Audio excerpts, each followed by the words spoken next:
الله وبركاته إن الحمد لله نحمده ونستعينه ونستغفره ونعوذ بالله من شرور أنفسنا ومن سيئات أعمالنا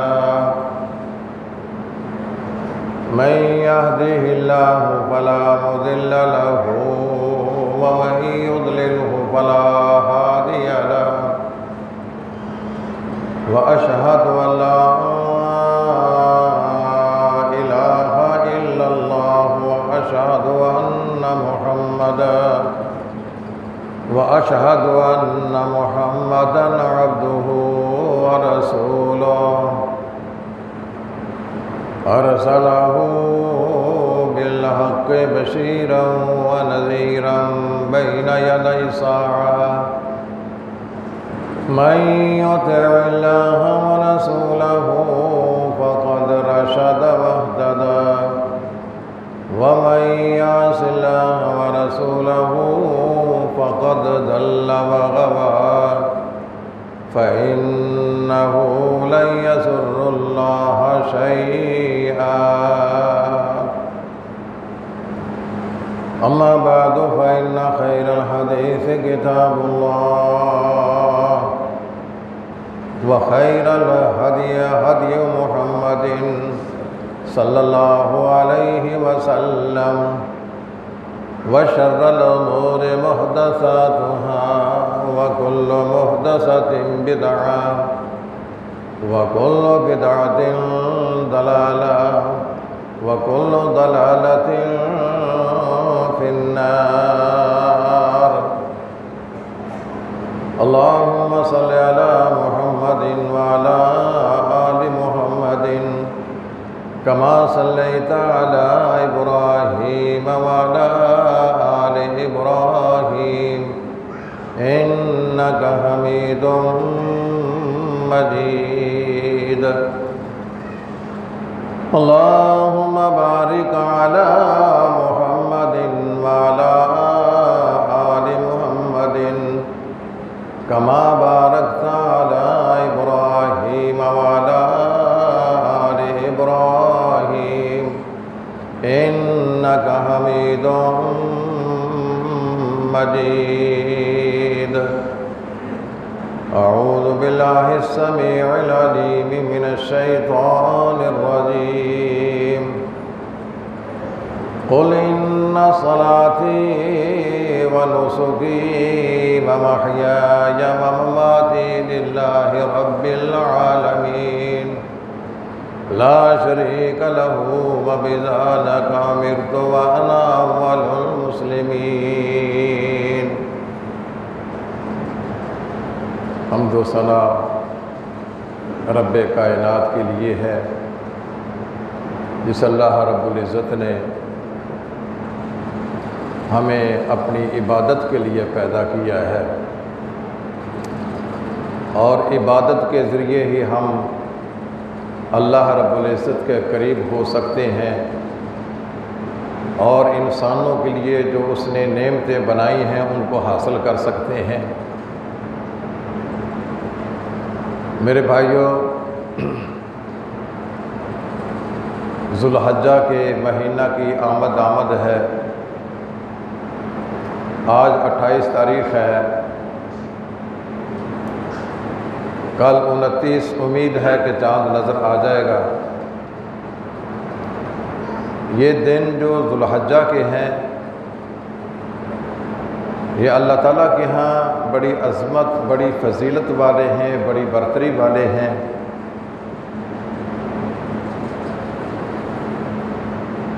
اللہ رب العزت کے ہاں جو چیز قابل قدر ہوتی ہے، شان و شوکت والی ہوتی ہے، اللہ تعالیٰ اس کی قسم اٹھاتے ہیں۔ جتنی بڑی وہ ذات ہے، جتنی عظمت والی ذات ہے، جس چیز کی وہ قسم اٹھائیں وہ چیز بڑی عظمت والی، بڑی شان والی ہوتی ہے۔ قرآن مجید میں اللہ تعالیٰ نے ذوالحجہ کی جو راتیں ہیں اس کی قسم اٹھائی ہے، والفجر ولیال عشر، مجھے فجر کی قسم ہے اور 10 راتوں کی قسم ہے، کہ اللہ تعالیٰ نے ان 10 راتوں کی قسم اٹھائی ہے۔ اور رسول اللہ صلی اللہ علیہ وسلم فرماتے ہیں کہ ذوالحجہ کے 10 دنوں سے بڑھ کر کوئی دن نہیں ہے۔ اللہ تعالیٰ نے اس امت کو 10 عشرے ایسے دیے ہیں جو بہت ہی عزت کے حامل ہیں، فضیلت کے حامل ہیں، اور اگر انسان ان عشروں میں اللہ کی عبادت کرے یقیناً وہ اللہ کا قرب حاصل کر لیتا ہے۔ ایک عشرہ یہ ذوالحجہ کا ہے، اس کی اللہ کے ہاں بڑی عزت اور بڑی کرامت ہے۔ رسول اللہ صلی اللہ علیہ وسلم فرماتے ہیں ان دنوں میں عبادت کرنا باقی دنوں کی عبادت سے کہیں بڑھ کر ہے۔ صحابہ کرام نے عرض کیا یا رسول اللہ، ان دنوں کی عبادت جہاد فی سبیل اللہ سے بھی بڑھ کر ہے؟ فرمایا کہ ہاں، جو انسان ان دنوں کی عبادت کرتا ہے وہ جہاد فی سبیل اللہ سے بڑھ کر اللہ کا قرب حاصل کرتا ہے۔ ہاں، وہ انسان جو جہاد کرتے کرتے اپنی جان کا نذرانہ دے دے، اپنے مال کا نذرانہ دے دے، کوئی چیز واپس لے کر نہ آئے، اس انسان کی قدر و منزلت بہت زیادہ ہے۔ اس کے علاوہ ذوالحجہ کے پہلے 10 دنوں میں عبادت کرنا اس کے مقابلے میں کسی اور دن کی عبادت نہیں ہے۔ ایک تو یہ عشرہ ہے اور ایک عشرہ رمضان کا آخری ہے۔ اس عشرے میں رسول اللہ صلی اللہ علیہ وسلم اتنی عبادت کرتے تھے، اتنی کوشش اور محنت کرتے تھے جو عام دنوں میں نہیں کرتے تھے، بلکہ آپ ہی نہیں بلکہ گھر میں جتنے رہنے والے خواہ و خواتین ہیں ان کو بھی اٹھا دیتے، اللہ کی عبادت میں لگا دیتے۔ اور ایک عشرہ محرم کا ہے، محرم کے پہلے دن، یہ بھی بڑے قیمتی ہیں۔ تو یہ 10 دن جو ذوالحجہ کے ہیں ان کی آمد ہے۔ ان 10 دنوں کو انسان یوں ہی پہلی روٹین کے مطابق نہ گزار دے، اور جتنی بھی متنوع قسم کی عبادات ہو سکتی ہیں وہ ان دنوں میں کرے۔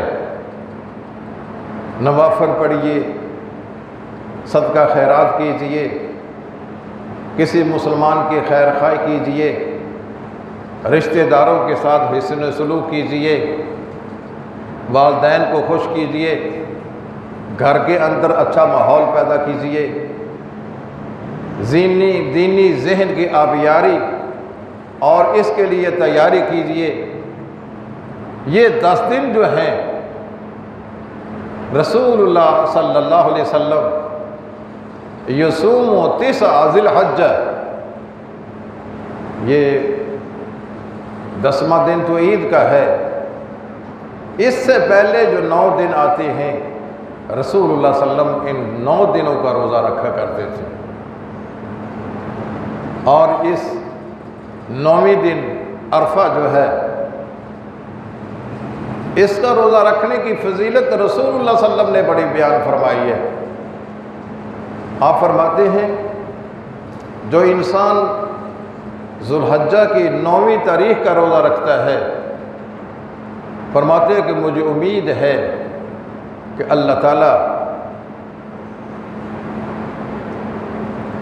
2 سالوں کے گناہ، ایک تو سابقہ پہلا سال، اس کے جو گناہ ہیں اللہ تعالیٰ وہ معاف کر دیتا ہے۔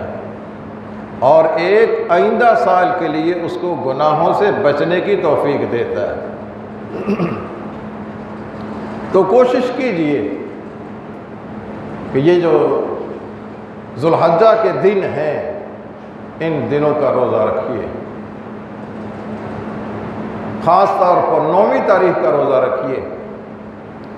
9ویں تاریخ کا روزہ صرف حجاج جو حج کرنے والے ہیں وہ مستثنیٰ ہیں، چونکہ جو حج کرنے والے لوگ ہوتے ہیں انہوں نے اگلے دن بہت کام کر رہے ہیں،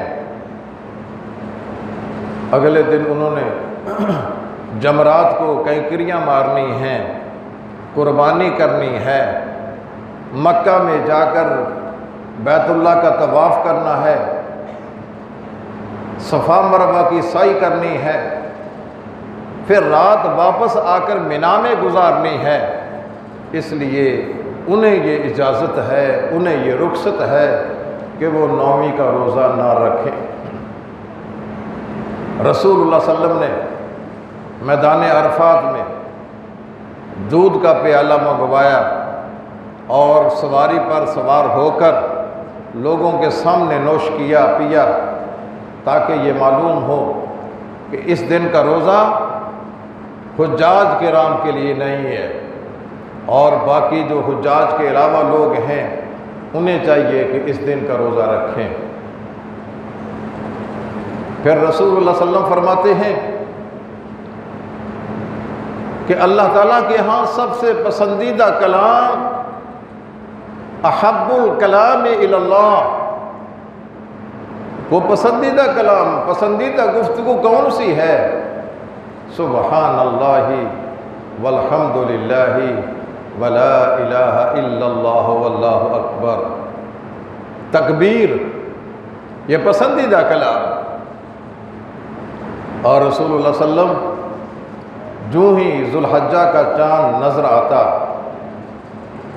تو آپ تکبیرات کہتے، اور تکبیرات کے کئی الفاظ ہیں اور بڑے ہی آسان ہیں۔ اللہ اکبر، اللہ اکبر، لا الہ الا اللہ واللہ اکبر، اللہ اکبر وللہ الحمد۔ اس میں اللہ کی کبریائی، اللہ کی حمد و ثنا، سبحان اللہ والحمد للہ ولا الہ الا اللہ واللہ اکبر، اللہ اکبر کبیرہ والحمد للہ کثیرہ، سبحان اللہ بکرۃ واسیلہ، یہ کلمات تسبیحات کے یہ کہیے ان دنوں میں۔ جو ہی ذوالحجہ کا چاند نظر آئے تو یہ تکبیرات بلند آواز سے۔ سیدنا ابو ہریرہ اور سیدنا عبداللہ ابن عباس یہ بازار میں جاتے اور بازار سے خریداری مقصود نہیں ہوتی تھی، یہ صرف ان تکبیروں کو رواج دینے کے لیے کہ لوگ ہماری تکبیروں کو دیکھ کر لوگ بھی تکبیریں کہیں، بازار کو کام کاج کے لیے نہیں، سودا سلف لینے کے لیے نہیں، یہ بتانے کے لیے ان تکبیروں کی کتنی عظمت ہے۔ لہٰذا ہمیں چاہیے اس سنت کا بھی احیا کریں۔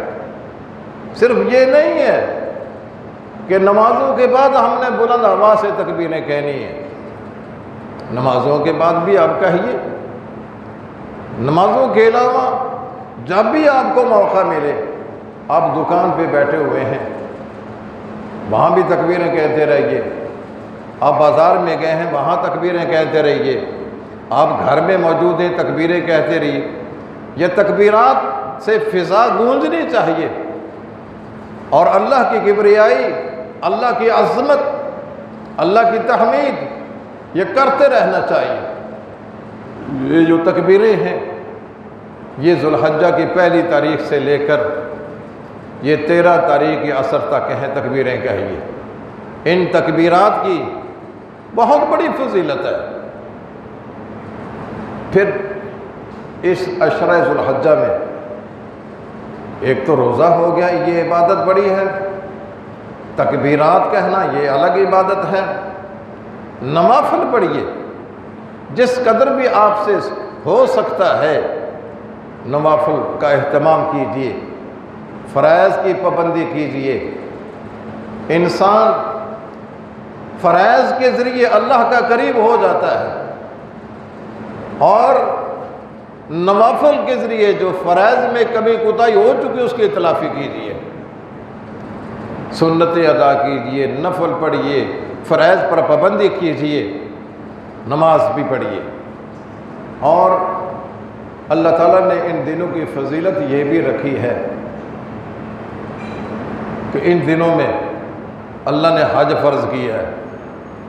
وَلِلَّهِ عَلَى النَّاسِ حِجُّ الْبَيْتِ مَنِ اسْتَطَاعَ إِلَيْهِ سَبِيلًا، جو انسان وہاں پہنچنے کی ہمت اور طاقت رکھتا ہے، اس کے پاس اتنے اخراجات ہیں کہ جانے کے بعد اس کے گھر والے ان کے لیے کافی اخراجات ہیں۔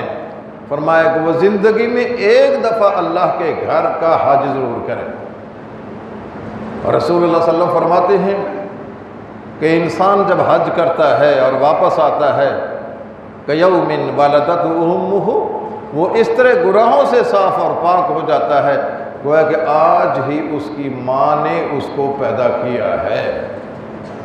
عمرہ کرنا، فرمایا کہ انسان عمرہ کرتا ہے، ایک عمرہ سے دوسرے عمرے تک کے گناہ اللہ تعالیٰ معاف کر دیتا ہے۔ ایک یہ بھی بڑی عبادت ہے کہ اللہ تبارک و تعالیٰ کے ہاں یہ عمرہ کرنا، حج کرنا، وہ بھی ان دنوں میں ہے۔ اور پھر سب سے بڑی عبادت جو اسے دوسرے دنوں سے ممتاز کرتی ہے وہ اللہ کی راہ میں قربانی دینا ہے۔ قربانی کے لیے اچھے جانور کا انتخاب کیجئے، قیمتی جانور کا انتخاب کیجئے۔ یہ کوئی ریاکاری نہیں ہے۔ کچھ لوگ ایسے ہیں وہ یہ کہتے ہیں، مسلمان بھی عجیب ہیں کہ اتنی جانوں کا خون بہا دیتے ہیں فضول اور بے فائدہ، لیکن انہیں چاہیے قربانی کرنے کی بجائے وہ دوسروں کی مدد کرے، غریبوں کی مدد کرے۔ یہ بالکل غلط بات ہے۔ مدد کرنی چاہیے لیکن یہ قربانی چھوڑ کر نہیں، یہ قربانی ہمارا امتیاز ہے۔ اللہ تعالیٰ نے وَلِكُلِّ أُمَّةٍ جَعَلْنَا مَنْسَكًا، اللہ فرماتے ہیں ہم نے ہر امت کے لیے ان کے لیے قربانی کو فرض کر دیا تھا، وہ قربانی دیں۔ پہلی جو امتیں ہوتی تھیں وہ جب قربانی دیتی تھی نا، وہ باہر رکھ دیتے، اوپر سے آگ آتی وَتَأْكُلُهُ النَّارُ، اس کو کھا لیتے۔ اس امت پر اللہ نے کرم کیا ہے۔ ایک تو وقتی شرمساری سے بچا لی ہے۔ ظاہر ہے کہ جس کی قربانی کو آگ کھا لیتی تھی لوگ اس کو سمجھتے بڑا متقی پرہیزگار ہے، اور جس کی قربانی کو آگ نہ کھاتی اس کا مطلب یہ ہے کہ اس کی قربانی قبول نہیں ہوتی ہے۔ وہ بیچارہ پریشان ہوتا ہے، شرمسار ہوتا ہے کہ میری قربانی کو کیوں ریجیکٹ کر دیا گیا ہے۔ امت کو اس ہزیمت سے بچا لی ہے۔ اور پھر یہ ہے کہ امت کے لیے اس گوشت کو حلال کر دیا گیا ہے۔ وَأَطِعِمُوا مِنْهَا وَكُلُوا مِنْهَا وَأَطِعِمُوا الْقَانِعَ وَالْمُعْتَرَّ، اس قربانی کا گوشت تم خود بھی کھاؤ اور جو غربا مساکین ہیں ان کو بھی دو، اور آپ کے جو عزیز اقارب ہیں ان کو تحفے کے طور پر بھی دو۔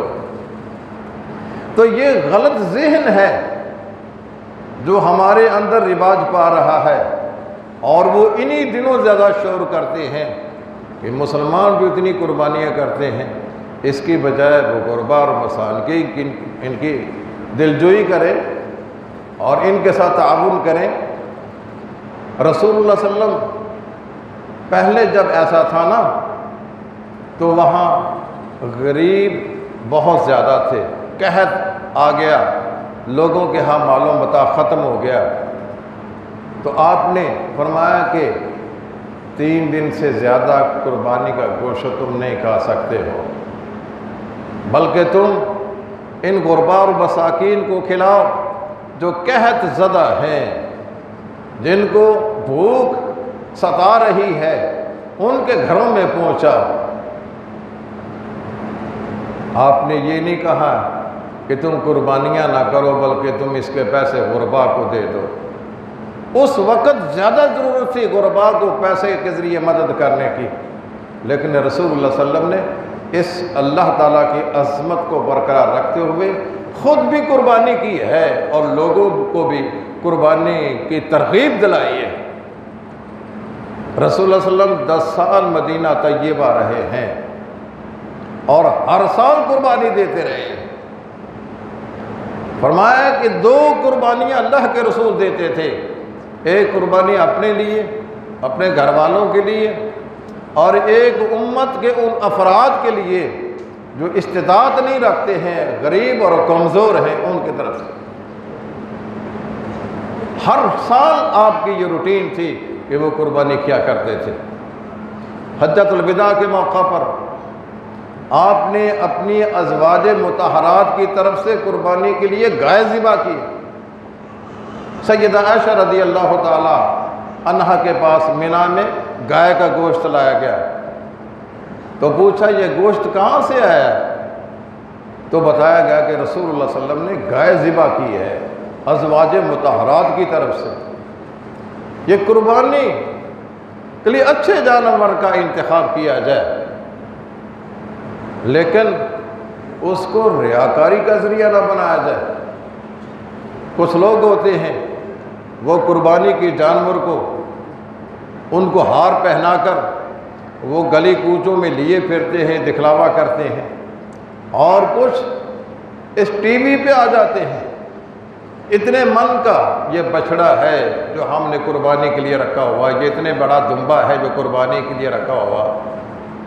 اس ریاکاری سے بچیے، قربانی دیجئے، بہترین جانور کی قربانی دیجئے، اچھے موٹے تازے جانور کی قربانی دیجئے، لیکن ریاکاری سے بچائیے اپنے آپ کو، دکھلاوے سے بچائیے اپنے آپ، شہرت سے بچائیے اپنے آپ کو۔ اللہ تعالیٰ فرماتے ہیں اس قربانی کے بارے میں لَن يَنَالَ اللَّهَ لُحُومُهَا وَلَا دِمَاؤُهَا وَلَكِنْ يَنَالُهُ التَّقْوَىٰ مِنكُمْ۔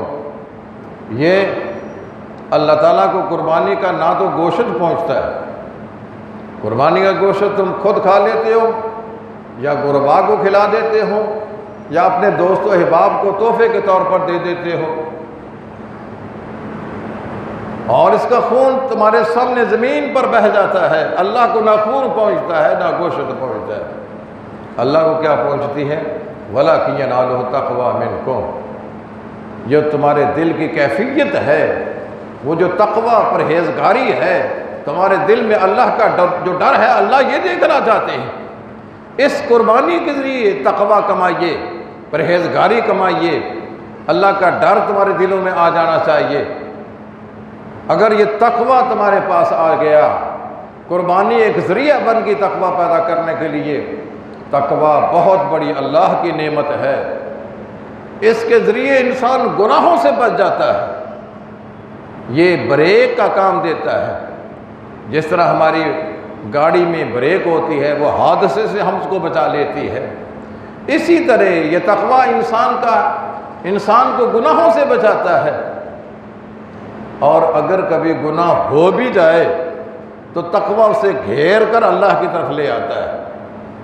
اس لیے میرے بھائیوں، آدم علیہ السلام کے 2 بیٹوں نے جب قربانی دی تھی نا، اور ایک کی اللہ نے قربانی قبول کر لی اور دوسرے کی قبول نہ کی، جس کی قبول نہیں ہوئی تھی اس نے کہا یہ میری تو بڑی بے عزتی ہوئی ہے۔ اس نے دوسرے کو کہہ دیا لَأَقْتُلَنَّكَ، میں تجھے قتل کروں گا، میں تیری جان کو لے لوں گا۔ اس نے کہا بھائی میری جان کس لیے لیتے ہو؟ إِنَّمَا يَتَقَبَّلُ اللَّهُ مِنَ الْمُتَّقِينَ، اللہ متقین لوگوں سے قربانی قبول کرتا ہے۔ تم اپنے اندر تقوی کی صفت پیدا کرو، اللہ تمہاری قربانی بھی قبول کر لے۔ مجھے مارنے سے تمہیں ٹھنڈک دل میں تو پہنچ سکتی ہے، لیکن اللہ کے ہاں تمہارے مقام کی بلندی نہیں آ سکتی۔ اس لیے جو قربانی ہے یہ ہمارے اللہ کا قرب حاصل کرنے کے لیے ہے۔ دلوں میں تقوی پیدا کرنے کے لیے ہے، دل کے اندر اللہ کا ڈر پیدا کرنے کے لیے ہے۔ اسی لیے یہ کہا جاتا ہے نا، اللہ کے رسول کا فرمان ہے کہ قربانی میں کوئی عیب نہیں ہونا چاہیے، بغیر عیب کے وہ قربانی آنکھوں کو دیکھا جائے اور اس کے لنگڑے پن کو دیکھا جائے، اس کی صحت و سلامتی کو دیکھا جائے، اس کے کانوں کو دیکھا جائے، سینگوں کو دیکھا جائے۔ صحابہ کرام کہتے ہیں کہ ہمیں یہ حکم ہوتا تھا ان نستشرف العین والاذن، کہ قربانی کے جانور کے کانوں کو اچھی طرح دیکھیں کہ کہاں کٹے پھٹے نہ ہوں، وہ سینگوں کو اچھی طرح دے۔ آج کل بہت جال سازی ہو رہی ہے، سینگ کٹا ہوتا ہے، اس کو الفی کے ساتھ جوڑ کر مارکیٹ میں بیچ جاتے ہیں، یا اس جانور کے سینگوں کو کاٹ کر اس طرح باور کرایا جاتا ہے کہ یہ بغیر سینگوں والی چیز، بغیر سینگوں والی قربانی کچھ خوبصورت بھی ہوتی ہے۔ وہ ان کو تکلیف دے کر اچھے بھلے جانور کے سینگوں کو کاٹتے ہیں اور کچھ کیمیکل لگا کر ان کے سینگوں کو ختم کر دیتے ہیں۔ اگر خریدنے والے کو اس کا پتہ نہیں چلتا ہے تو اس کا مطلب یہ نہیں کہ وہ قربانی ان کے لیے جائز ہو جاتی ہے، یہ جانور بیچنا جائز ہے، یہ حرام ہے یہ جال سازی کرنا۔ بہرحال قربانی کا جانور جو ہے یہ اچھا ہونا چاہیے، بغیر عیب کے ہونا چاہیے۔ گائے میں شراکت بھی ہو سکتی ہے، اونٹ میں شراکت بھی ہو سکتی ہے، چھوٹا جانور بھی کیا جا سکتا ہے، لیکن ہمارے ہاں عام روٹین ہے، ہم بڑا جانور کرتے ہیں، اس میں بچوں کا عقیقہ بھی رکھ لیتے ہیں۔ قربانی کا جانور یہ قربانی کے لیے ہی ہے، اس میں کسی بچے کا عقیقہ نہیں رکھا جا سکتا ہے۔ ویسے بھی بڑا جانور عقیقے کے طور پر دینا یہ اچھا نہیں ہے۔ سیدہ عائشہ رضی اللہ تعالی عنہا، ان کے پاس کسی نے آ کر کہا کہ عبد الرحمن جو آپ کا بھائی ہے نا، ان کے اللہ نے بیٹا دیا ہے تو انہیں اونٹ عقیقے میں ذبح کیا ہے۔ سیدہ عائشہ رضی اللہ تعالیٰ عنہ فرماتی ہیں اعوذ باللہ، اللہ کی پناہ، یعنی اپنے غصے کا اظہار کرتی ہیں اعوذ باللہ پڑھ کر، کہ رسول اللہ صلی اللہ علیہ وسلم عقیقہ میں چھوٹے جانور ذبح کرتے تھے، بڑا جانور ذبح نہیں کرنا، اس سے غصے کا اظہار کیا ہے۔ تو جب بڑا جانور ویسے عقیقے میں نہیں ہو سکتا ہے تو اس کا بڑے جانور میں حصہ کیوں رکھنا ہے؟ تو قربانی کے جانور میں صرف قربانی کی حصہ داری ہونے چاہیے، اس میں عقیقے وغیرہ کا حصہ نہیں رکھا جا سکتا ہے۔ تو اللہ تعالیٰ نے ایک عبادت یہ بھی رکھی ہے کہ اس میں ہم قربانی کرتے ہیں۔ قل ان صلاتی و نسکی و محیای و مماتی للہ رب العالمین، کہہ دیجئے میرا نماز پڑھنا، میرا قربانی کرنا، میرا زندہ رہنا، میرا مرنا اس اللہ کے لیے ہے جو رب العالمین ہے۔ انسان کی یہ دعا رہنی ہوتی کہ یا اللہ میری نماز، میرے مناسک عبودیت، میری زندگی، میری موت ساری کی ساری اللہ تیرے لیے۔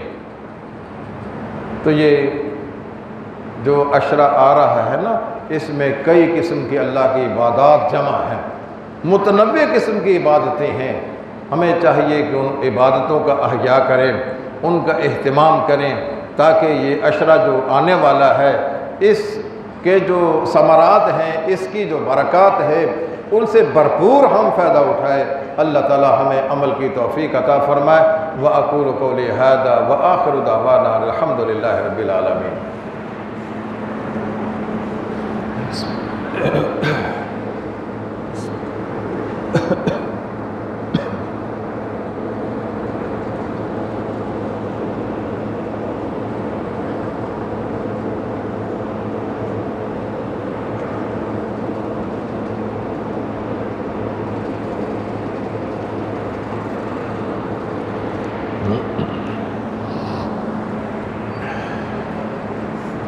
إن الحمد لله نحمده ونستعينه ونستغفره ونعوذ بالله من شرور أنفسنا ومن سيئات أعمالنا، من يهده الله فلا مضل له ومن يضلله فلا هادي له، وأشهد أن لا إله إلا الله وأشهد أن محمدا عبده ورسوله۔